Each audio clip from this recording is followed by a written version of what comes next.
అన్నింటినీ మర్చిపోండి. ఫస్ట్ ఇల్లు, వాకిలి, పిల్లలు, మైండ్లో ఏది లేకుండా ప్రశాంతంగా మీ శ్వాస మీద ధ్యాస పెట్టండి. మీ శ్వాస ధ్యాస ఒకటి కావాలి, ఏమి ఉండకూడదు. మధ్య మధ్యలో ఆలోచనలు వస్తూ ఉంటాయి, వాటిని కట్ చేస్తూ నిద్రలోకి వెళ్ళద్దు. సహజమైన శ్వాసని, సరళమైన శ్వాసని ప్రశాంతంగా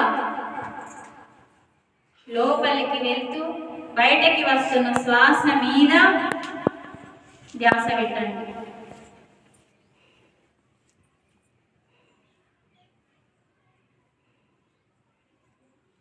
ఆలోచనలు వస్తున్నా కూడా కట్ చేస్తూ మళ్ళీ మనం శ్వాస వైపు వెళ్ళాలి.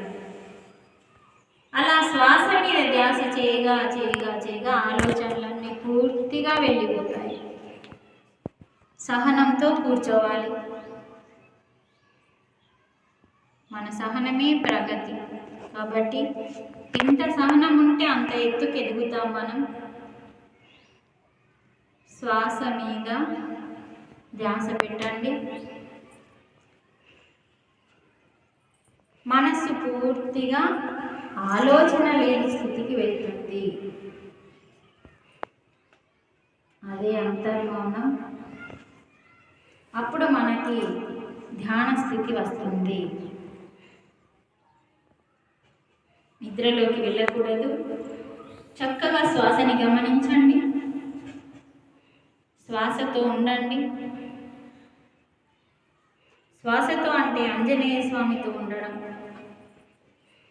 హనుమ ఆత్మారామం దగ్గరికి తీసుకెళ్తాడు. ప్రశాంతంగా కూర్చోండి. ఎన్ని బాధలున్నా తొలగించండి. ఈ క్షణంలో ఉండడానికి ప్రయత్నం చేయండి. శ్వాస మీద ధ్యాస ద్వారా మనకి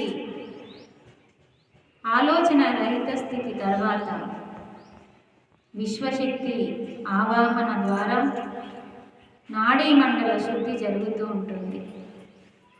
ఎప్పుడైతే పరమాత్మ శక్తిని మనం లోపలికి తీసుకుంటామో, ఆలోచనలు లేనప్పుడు విశ్వశక్తి మన లోపలికి వస్తుంది.